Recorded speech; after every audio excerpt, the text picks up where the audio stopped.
ક્યારેક સૂકો દુકાળ તો ક્યારેક લીલો દુકાળ તો ક્યારેક નિંદ્રાધીન બનેલું નગરોળ તંત્ર ખેડૂતોની મહેનત કરતું હોય છે બરબાદ।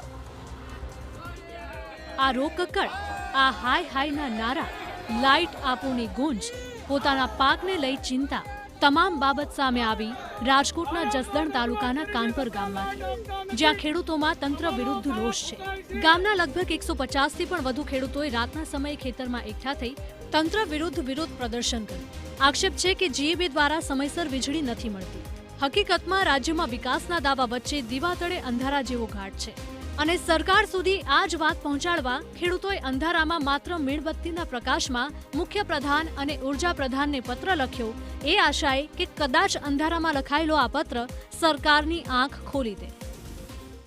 અને અમે ખેડૂત અંધારાની અંદર સરકારશ્રીને પત્ર લખી અને જણાવવા માંગીએ છીએ, સતે પાણીએ પાવર વાકે અમારો પિયતનો પાક બગડે છે તો એના જવાબદાર કોણ? સરકાર રહેશે। કાનપરમાં 2500 વીઘામાં ખેડૂતોએ મગફળી અને કપાસનું વાવેતર કર્યું। છેલ્લા 3 મહિનાથી વારંવાર વીજ પુરવઠો ખોરવાઈ રહ્યો છે। પાણી હોવા છતાં વીજળીના અભાવે ખેડૂતોનું મોંઘું બિયારણ નિષ્ફળ જવાનું ભય છે અને એટલે જ જીએબી સામે લોકોમાં રોષ છે। વારંવાર ટ્રીપ મારી જાય છે ને રિપેરિંગ ટાઈમે કરવા આવતા નથી। બીજા નંબરમાં અમારો પાક નિષ્ફળ જાય એવી ભય છે અમને। મોંઘા ભાવના બિયારણ અને આ ખેડૂતને પોસાય નહીં અને નુકસાની જાય। પાણી ટાઈમે પિયત ન મળે તો અત્યારે નીચેથી બાપ થાય, ઉપરથી બાપ થાય તો બિયારણ બગડે તો એની જવાબદારી જીબી વાળા લે કે સરકાર લે?